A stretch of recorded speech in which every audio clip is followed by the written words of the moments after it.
Bonjour à tous et bienvenue dans ce nouvel épisode consacré à nos animaux. Aujourd'hui, je vous invite à partir à la rencontre de May. May, elle est propriétaire d'un chat et d'un chien, tous les deux stars des réseaux sociaux et en particulier sur Instagram. Et alors May, évidemment, on a plusieurs questions à te poser. Les premières qui nous viennent. Comment est-ce qu'en cette période de confinement, tu arrives à occuper ton chien et ton chat à l'intérieur de ton appartement et faire en sorte à ce qu'ils ressentent du bien-être ?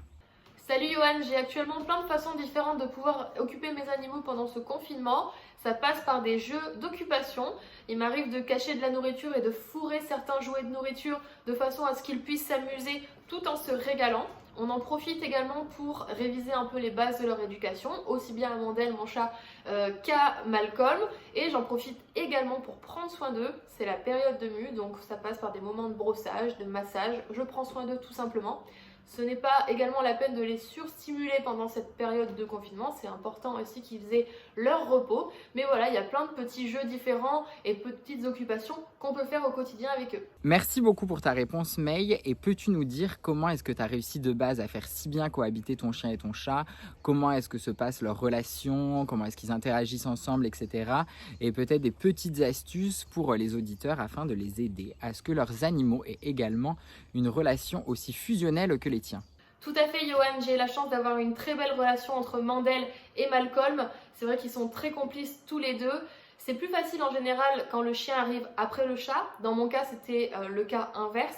Donc ce que j'ai fait et ce que je peux donner comme conseil, c'est de ne jamais forcer les contacts. J'ai également toujours donné la possibilité à Mandel de s'échapper s'il en ressentait le besoin. Et j'ai également utilisé les diffuseurs Adaptil, donc pour chien, et Feliway pour chat, qui sont des diffuseurs qui sécrètent en fait des phéromones qui sont du coup naturels et qui détendent et aident les animaux à appréhender des situations plus ou moins stressantes pour eux.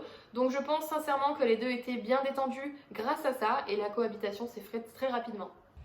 Merci beaucoup May pour ta réponse. Et enfin, dernière question, qu'est-ce que tu donnerais comme conseil pour bien comprendre son animal? Qu'est-ce qui est pour toi la plus belle preuve d'amour finalement qu'on puisse apporter à nos animaux?